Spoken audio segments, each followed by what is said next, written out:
하나님의 말씀은 마가복음 1장 22절부터 25절까지의 말씀을 여러분과 제가 합독하겠습니다. 무사람이 그의 교훈에 놀라니 이는 그가 가르치시는 것이 권위 있는 자와 같고 서기관들과 같이 아니함이러라. 마침 그들의 회당에 더러운 귀신 들린 사람이 있어 소리질러 이르되 나사렛 예수여, 우리가 당신과 무슨 상관이 있나이까? 우리를 멸하러 왔나이까? 나는 당신이 누구인지를 아노니 하나님의 거룩한 자니이다. 예수께서 꾸짖어 이르시되 잠잠하고 그 사람에게서 나오라 하시니. 아멘. 오늘부터 한 7회 정도를 나누어서 마가복음을 주일날 강해하도록 하겠습니다. 캐톨릭 교회에 가서 십자가를 보면 십자가 위에 고난당하시는 예수님이 달려져 있습니다. 우리 개신교회는 십자가에 고난당하신 예수님이 달려있지 않고 부활을 더 강조하는 교파이기 때문에 저희들은 그냥 십자가만 있습니다. 마가복음은 고난당하시는 예수님, 종으로 오신 예수님에 대해서 묘사하고 있습니다. 마태가 예수님을 왕으로 표현을 한다라고 하면 마가는 종으로서, 그리고 누가는 사람의 아들 인자로서 예수님을 묘사합니다. 고난의 종으로 우리 가운데 오신 예수 그리스도, 그분이 우리에게 어떤 의미가 있는지 먼저 마가복음의 주요한 특징 몇 가지를 여러분과 제가 함께 생각해 보도록 하겠습니다. 마가복음은 사복음서 가운데 제일 먼저 쓰여진 복음서입니다. 마태복음과 누가복음은 주후 70년 이후에 기록되어졌는데요. 마가복음은 주후 70년 이전에, 예루살렘 성전이 멸망하기 이전에 기록된 복음서입니다. 이 시기는 로마 황제가 박해하는, 박해 가운데 있는 로마에 있는 교인들에게 쓴 복음서가 마태복음입니다. 마가복음의 661구절 가운데 마태나 누가에 의해서 인용되지 않는 구절이 31구절밖에 없을 정도로 마가복음은 마태복음과 누가복음의 기초가 되는 제일 먼저 쓰여진 복음서입니다. 마가복음은 생생한 현장감이 있는 묘사를 하는 복음서입니다. 예수님이 주로 아람어로 말씀하셨는데요. 마가복음에는 이 예수님이 쓰신 아람어를 그대로 사용하고 있습니다. 달리다 굼 같은 단어, 에바다 열려라 라는 단어, 그리고 예수님을 아바, 아버지, 아빠라고 부르는 이 세 단어는 아람어입니다. 마가복음에서 1장부터 16장을 읽다가 보면 곧이라는 말, 유디스라는 헬라어가 41번이나 써집니다. 그러니까 어떤 사건이 있고 나서 곧 무슨 일이 있었다. 그 유디스라는 단어가 41번이 사용되는데 마가복음 1장에는 유디스라는 단어가 10번씩이나 사용됩니다. 그래서 마가복음은 마가 요한이 생생한 현장감이 있게 이 마가복음을 기술하고 있다라는 점을 알아야만 합니다. 그래서 마가는 말보다 행동을 강조합니다. 마가복음을 그래서 행동의 책이라 그렇게 말을 합니다.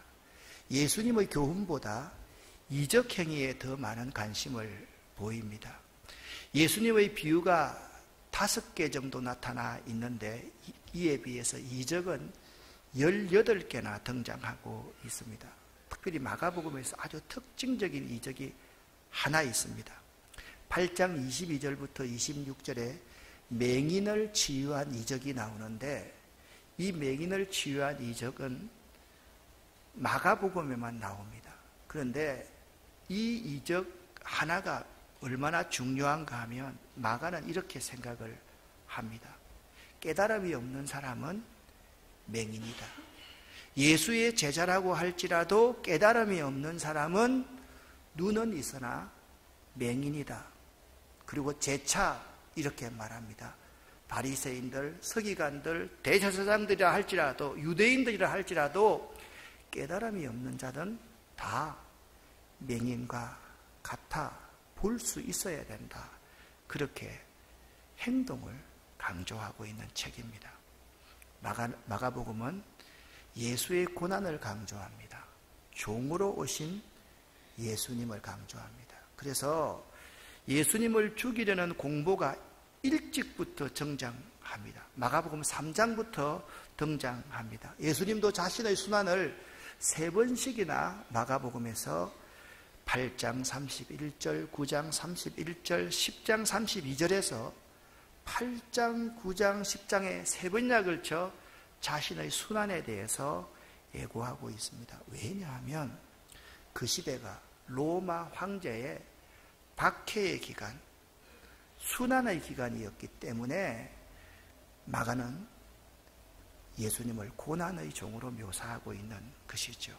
또한 마가복음은 이방인, 로마의 압제 아래에 있던 모든 그리스도인들에게 예수의 복음을 전가하는 책이 마가복음입니다.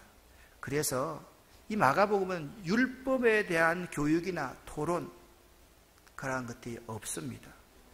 유대인들이 기피하던 사마리아 지방이나 이방인 선교에 대해서 매우 긍정적으로 언급하고 있는 책이 마가복음입니다. 그리고 복음이 온 세계인들이 들어야 할 굿뉴스라는 사실을 마가복음은 우리에게 말씀해 주고 있습니다. 중요한 특징 가운데 또 한 가지는 마가복음에는 예수의 탄생 및 예수의 어린 시절의 사건을 생략하고 있습니다. 왜냐하면 마가의 관심은 1장 1절에 나와 있습니다. 하나님의 아들 예수 그리스도의 복음의 시작이라. 마가의 관점은 예수가 하나님의 아들이요, 굿뉴스의 시작은 바로 예수로부터 시작한다라는 사실을 증언하는 것이 마가의 의도였습니다. 그렇기 때문에 예수님의 어린 시절은 나올 필요가 없습니다. 예수님의 성인 시절부터 바로 어린 시절을 생략하고 바로 성인 예수님부터 나오고 있다라는 사실을 여러분 알아야만 합니다. 마지막 한 가지입니다. 예수는 하나님의 아들 그리스도이심을 선포하는 것이 마가복음입니다. 왜 똑같은 말씀을 목사님이 이렇게 합니까? 아닙니다. 마가복음에는 7개의 부류의 사람들이 예수를 하나님의 아들이라고 고백하고 있습니다. 제일 먼저는 예언자들이 예수님이 하나님의 아들임을 증언하고요. 그 다음에 세례 요한이, 그리고 예수님의 제자들이, 이방인 백부장이, 이방인도 예수를 하나님의 아들이라고 고백합니다. 그리고 심지어는 자연, 만물들이, 더 나아가서는 마귀도, 귀신도 예수를 만나면 하나님의 아들이라고 고백을 합니다. 그리고 예수님 자신이 자신을 하나님의 아들이라고 말을 합니다. 그러니까 이 7가지는 마가복음을 강의하면서 잘 기억해 두어야만 합니다. 예언자들, 세례 요한, 예수님의 제자들, 그리고 이방인 백부장, 이방인이, 그리고 자연과 만물이, 심지어는 귀신이, 마귀가 예수님을 하나님의 아들이라고 고백하고 예수님 자신이 하나님의 아들이심을 분명히 선언하고 있습니다. 권세 있는 자 예수. 예수는 권세 있는 분이십니다. 마가복음 1장 21절 22절 말씀을 함께 합독하겠습니다. 저희가 가버나움에 들어가니라. 예수께서 곧 안식일에 회당에 들어가 가르치심에 뭇사람이 그의 교훈에 놀라니 이는 예수님이 가르치는 것이 권세 있는 자와 같고 서기관들과 같이 아니함이려라. 아멘. 예수님이 예수님의 제자들과 함께 가버나움이라는 도시에 들어갑니다. 이 가버나움이 매우 중요한 의미가 있습니다. 가버나움은 갈릴리 서쪽에 있는 큰 도시인데요. 그 시대에 2,000명 이상이 살아가는 대도시였습니다. 그곳에서 예수님께서 이 복음의 시초를 시작하고 있습니다. 공생의 사역의 주 무대가 가버나움이었다라는 점을 알아야만 합니다. 그런데 이 가버나움이라는 곳은 이런 말이 있습니다. 뭐냐? 안식의 마을이다 라는 뜻입니다. 그러니까 가버나움은 사람들이 이 세상 끝에 안식하기 위해서 지어진 도시와 똑같은 곳이 가버나움이었습니다. 세례요한이 잡혔다는 소식을 들으시자 예수님은 가버나움으로 가셔서 거기에 머무셨고, 이 가버나움에서 공생의 사역을 시작하면서 예수님의 제자를 선택하는데 베드로, 그리고 안드레, 그리고 야고보와 요한, 그리고 세리 마태, 이 가버나움이라는 곳은 아주 경제가 발전된 곳이기 때문에 세금을 많이 징수하는 곳이기 때문에 세리들이 거기 중심에 있었습니다. 세리 마태를 이 가버나움에서 부릅니다. 그러니까 예수님의 제자 가운데 5명의 핵심적인 제자를 가버나움에서 선택하셨다, 부르셨다라는 점을 알 수가 있는 것입니다. 왜 이런 말을 구차하게 합니까?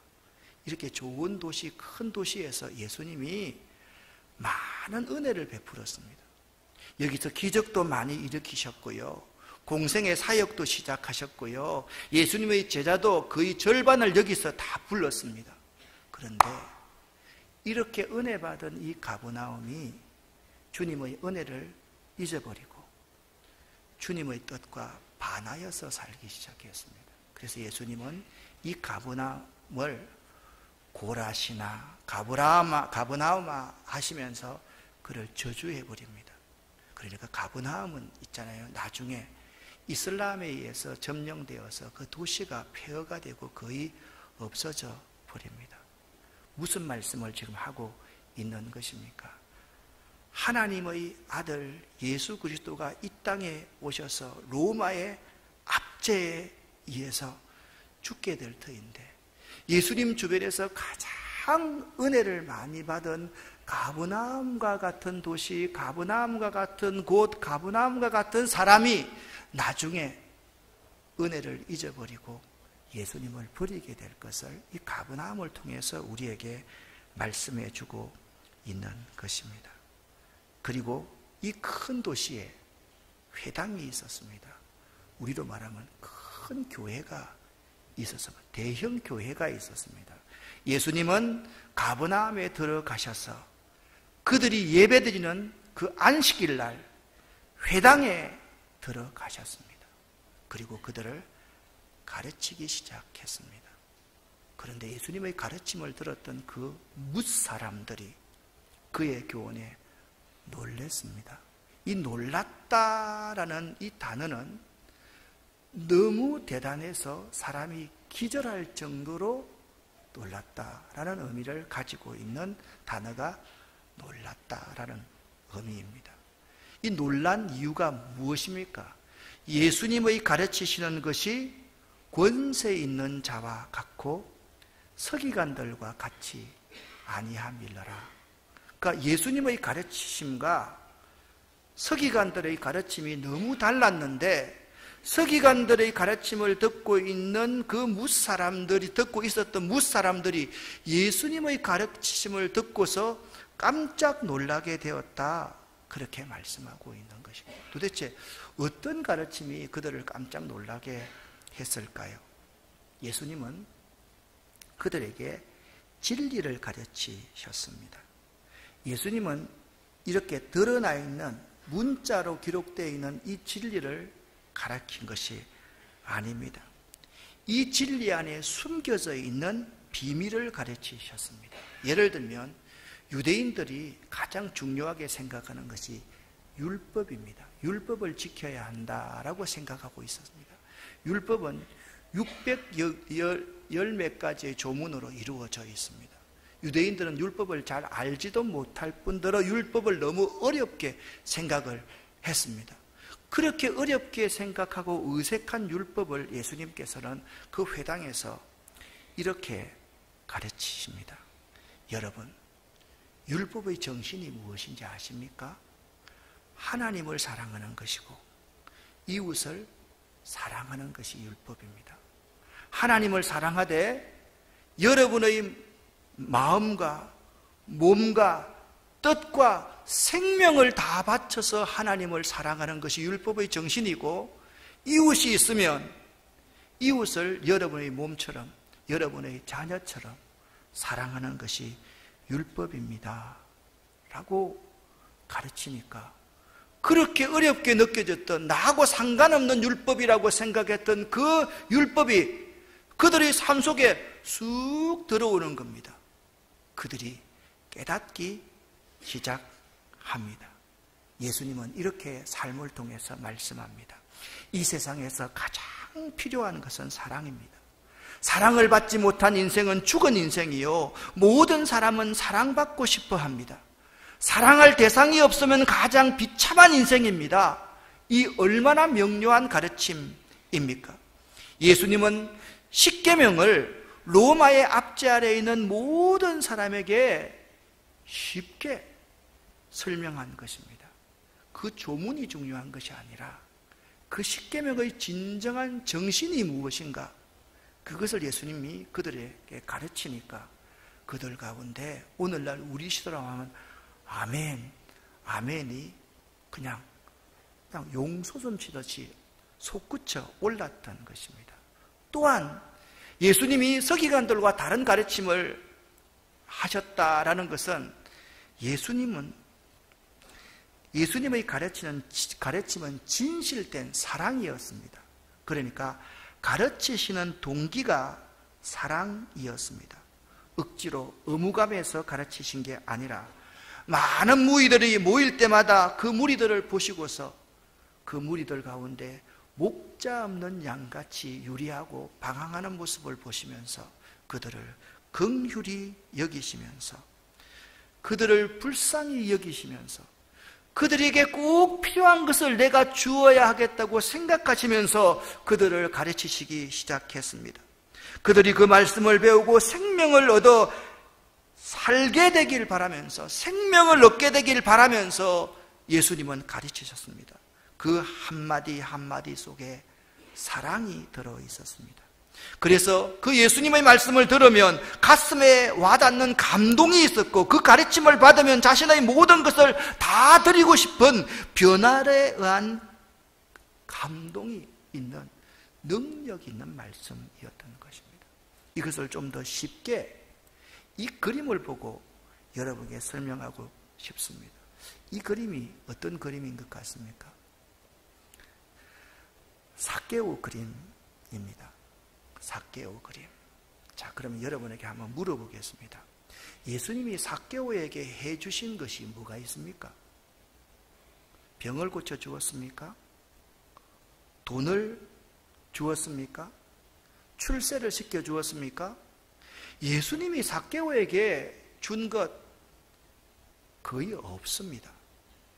그런데 단지 그 뽕나무 위에 올라간 그를 예수님은 지금 사랑의 눈과 마음으로 삭개오를 그냥 쳐다보고 계시는 거예요.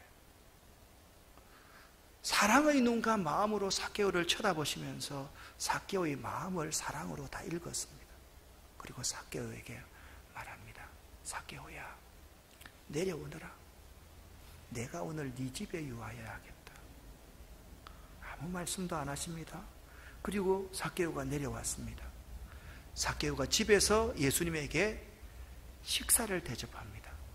삭개오 식사 대접을 예수님은 잘 드시기만 하셨습니다. 그런데 그 예수님의 눈을 통한 그 사랑의 무언의 가르침이 삭개오로 하여금 자신이 무엇을 해야 옳은지를 알게 하셨습니다. 깨닫게 하셨습니다. 아무 말씀이 없었는데도 삭개오는 말을 합니다. 내 모든 것을 다 이웃에게 놔두고 베풀겠습니다 라고 이야기를 했습니다.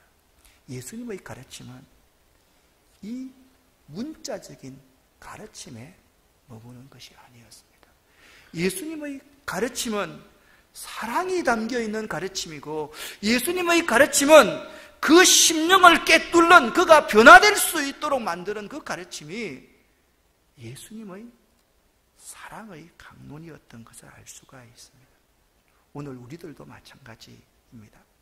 하나님의 말씀을 배울 때마다 예수님께로부터 이런 놀라움을 경험해야만 합니다.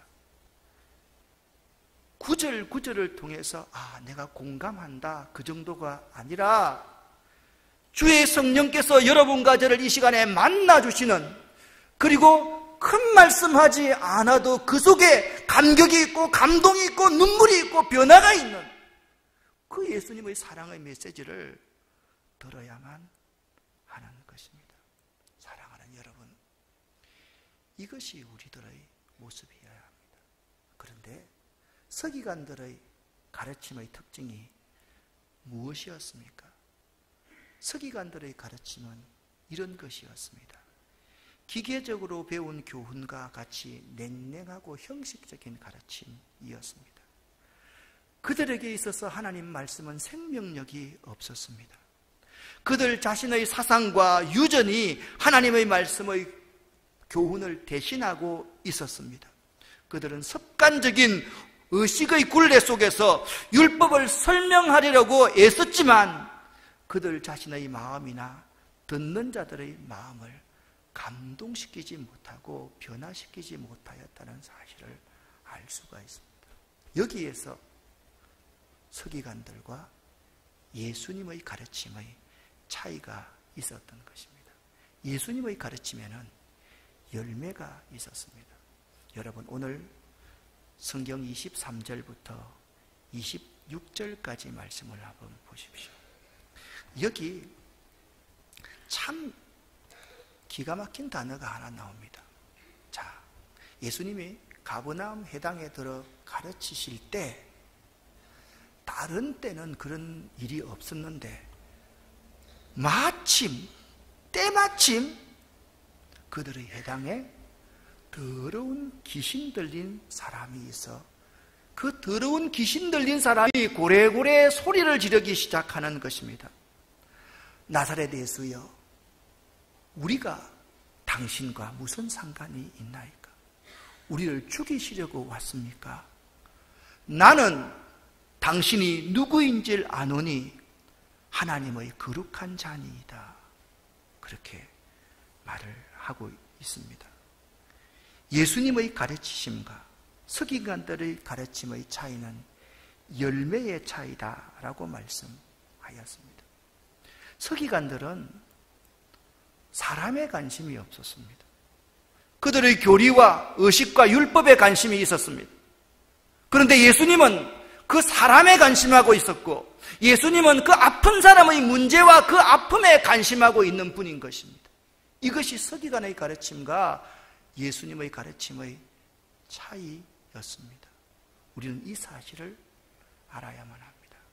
교회에서 일을 할 때, 교회에서 교회학교 봉사를 할 때, 교회에서 찬양대에서 찬양을 할 때, 오늘 내가 이 곡을, 이 가르침을 전했다, 잘 불렀다, 못했다, 그게 아니라 한 사람 한 사람에 관심해야 되고, 그들의 니드와 그들의 문제와 그들의 아픔이 무엇인지 거기에 관심할 때 그 속에서 힘이, 파워가 나오게 된다라는 것을 알 수가 있습니다. 사랑하는 여러분, 여러분은 권세가 있습니까? 권세라는 뜻은 이런 뜻입니다. 헬라어 엑수시아라는 뜻, 영어로 authority라는 단어입니다. 이 권세, 권이라는 단어는 무엇을 행하고 무엇을 결정할 수 있는 권한을 위임받은 것입니다. 무엇을 할 수 있는 능력입니다. 직책에 의해서 부여된 권력이라는 의미입니다. 그래서 이 권세를 의미할 때 이 authority라는 단어는 이런 의미입니다. 나에게서 나오는 것이 아니라, 우리 인간에게서 나오는 것이 아니라 위로부터 받아야 하는 것이 권세입니다. 할렐루야. 권세는 위로부터 받을 때 의미가 있는 것입니다. 서기관의 권세는 인간으로부터 나오는 것입니다. 그러나 예수님이 권세 있는 자와 같았다라는 것은 자기가 무엇을 행하고 무엇을 결정할 수 있는 권한이 없지만은 하나님이 부여해 주신 그 결정 권한을 가지고 하나님의 성령의 능력에 의해서 예수님은 그 일들을 행하시는 분이라는 것을 우리에게 보여주고 있는 것입니다. 사랑하는 여러분, 기억을 하시기를 바랍니다. 나에게 권세가 없으면, 목사에게 권세가 없으면 제일 먼저 목사 자신이 압니다. 나에게 권세가 없으면 그 다음 마귀가 알고 귀신이 압니다. 그래서 우리를 밀 까부르듯이 까부릅니다. 나에게 권세가 없으면 사람들이 먼저 압니다. 세상 사람들이 먼저 압니다. 여러분, 이 사실을 기억해야만 합니다. 여러분과 저에게 권세가 없으니까 세상 사람들이 교회를 이렇게 조소하고 함부로 대하지 않습니까? 무엇이 문제입니까? 세상이 문제입니까? 아닙니다. 여러분과 저가 문제입니다. 우리 교회가 문제입니다. 여러분의 가정이 문제입니다. 이 사실을 분명히 깨달을 수 있어야만 합니다. 나에게 있는 권세가 자꾸 내 것을 가지고 무엇을 고쳐보려고 하고 내 것을 가지고 무엇을 해보려고 하니까 거기에서 문제가 생기는 것입니다. 하늘로부터 권세를 받을 수 있어야만 합니다. 사랑하는 여러분, 나에게, 우리들에게, 우리 교회에 권세가 없음을 부끄러워할 줄 알아야만 합니다. 우리는 마귀를 쫓아내고 귀신을 제압하느냐 하지 못하는 자에 관심이 있습니다만 그것도 중요합니다. 그것보다 더욱더 중요한 것은 우리 속에 위로부터 오는 권세가 있는가, 우리 속에 예수가 있는 걸로 착각하고 예수가 없으면서도 예수가 있는 것처럼 행동하는 그것이 문제이고, 우리 속에 예수의 정신이 없는 것, 예수의 그 사랑과 섬김의 태도가 없는 것이, 예수님처럼 이타적인 마음가짐이 없는 것이 문제이고 그것을 부끄러워해야 하는 것입니다. 정말 우리들이 우리의 수치를 부끄러워할 수 있어야 됩니다. 나밖에 모르고 내 가족밖에 모르고 내 입신양명까지 밖에 모른다고 하면 그것이 부끄러운 것이고 그것이 수치라는 사실을 우리가 알아야만 합니다. 예수님은 그런 우리들에게 이렇게 명령합니다. 권세 있는 자가 되라. 따라합시다. 권세 있는 자가 되라. 옆 사람에게 권세 있는 자가 되십시오 라고 권면합시다. 다시 한번 권세 있는 자가 되십시오 하고 말로만 하지 마시기를 바랍니다. 시작. 여러분, 오늘 성경은 이렇게 말합니다. 마침 그들의 회당에 더러운 귀신 들린 사람이 있어 소리질러 이르되, 나사렛 예수여, 우리가 당신과 무슨 상관이 있나이까? 우리를 멸하러 왔나이까? 나는 당신이 누구인 줄 아노니 하나님의 거룩한 자니이다 라고 귀신이 말하고 있습니다. 여러분에게 묻습니다. 대답해 보십시오. 이 귀신 들린 자의 말에 오류가 있습니까? 이 귀신 들린 자의 말에 모순이 있습니까? 이 귀신 들린 자의 말이 잘못된 것이 있습니까? 하나도 없습니다. 다 맞는 말입니다. 더러운 귀신이 말합니다. 나사렛 예수여, 나는 당신이 하나님의 아들 그리스도인 줄 알고 있습니다. 똑같습니다. 그래서 이 구절을 가지고 마틴 루터는 이렇게 해석합니다. 기독교의 생명은 소유대명사에 있다라고 말했습니다. 좀 어려운 말인데 이런 말입니다. 그리스도는 구세주이십니다 라고 말하는 것과 그리스도는 나의 구세주이십니다 라고 말하는 것은 별개의 문제입니다. 지금 귀신 들린 자가 말하는 것은 그리스도는 구세주이십니다 라고 말을 하고 있는 것입니다. 우리들 가운데 이런 말을 하는 사람들이 참으로 많습니다. 나는 예수가 부활하신 줄 믿습니다. 그런데 내가 병들고 내가 죽어가려고 하면 예수님을 부인합니다. 나는 예수를 믿습니다. 예수를 믿습니다라고 이야기합니다. 그러나 진정으로 삶에서 나는 예수 그리스도가 내 문제를 해결해 주실 수 있는 분임을 믿습니다라는 고백은 하지 않습니다. 그렇다고 한다면 여러분과 저가 귀신 들린 자가 말하는 말과 똑같은 말을 하고 있는 것입니다. 지금까지 여러분은 어느 쪽이십니까? 목사인 나는 어느 쪽의 말만 하고 있었습니까? 정말 뻔질이한 설교, 멋진 설교, 멋진 문장, 그것보다 정말 중요한 것은 하나님으로부터 받은 듀나미스, 권능이 이 설교 속에, 여러분의 삶 속에 있어야만 되는 것입니다. 할렐루야. 이것이 귀신의 소리와 예수 그리스도의 제자의 소리가 다른 소리인 것입니다. 사랑하는 여러분은 혹시나 서기관 같은 사람들 아닙니까?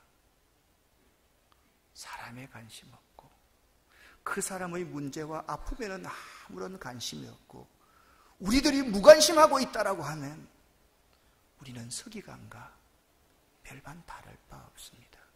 우리에게 정말 권세 있는 자가 되는 것은 나에게 주어진 그 한 사람, 한 영혼이 나에게 맡겨지면 그 한 영혼을 위해서 나의 모든 것을 다 쏟아부을 줄 아는 사람, 그 사람에게서 진정한 권세와 권능이 있는 것입니다. 할렐루야. 우리는 혹시나 귀신 들린 자 같은 소리만 하고 있지 않습니까? 예수는 그리스도이십니다. 예수는 하나님의 아들이십니다. 이 말은 누구든지 다 알 수가 있습니다. 그러나 중요한 것은 여러분과 제가 예수는 그리스도이심을 내가 믿습니다. 내가 믿습니다. 내 생명을 다해서 예수가 그리스도이심을 믿습니다 라고 고백할 수 있는 자가 되어야만 하는 것입니다. 그런 의미에서 주님 우리에게 권세 있는 자가 되라 그렇게 말씀하고 있습니다. 권세 있는 자 되시기를 예수 이름으로 간절히 축원합니다. 서기관 같은 자 되어서는 안 됩니다. 귀신 들린 자 같은 그러한 말만 말해버리는 우리가 되어서는 안 됩니다. 어떤 사람이 능력 있는 사람입니까? 함께 읽어보겠습니다. 참된 능력은 예수를 그리스도로 참된 나의 구주로 고백함에 있습니다. 기도하겠습니다. 살아계신 아버지 하나님, 우리에게 권세 있는 자 되라. 말로만 하지 말고 권세 있는 자가 되라 말씀하셨습니다. 주님, 지금까지 저희의 모습이 바리새인들과 같은 모습이었음을 고백합니다. 지금까지 저희들의 모습이 귀신 들린 자가 부르짖는 그 소리에 불과했음을 고백합니다. 참된 능력, 권세 있는 자들 되기를 원합니다. 권세 있는 가정 되기를 원합니다. 권세 있는 기업 되기를 원합니다. 권세 있는 교회 되기를 원합니다. 그래서 이 세상을 주님의 사랑으로 잘 섬겨갈 수 있고 변화시킬 수 있고 이 세상에 감동을 줄 수 있는 저희 교회와 교인들 되기를 원합니다. 예수 그리스도 이름으로 축복하옵고 간절히 기도 올립니다. 아멘.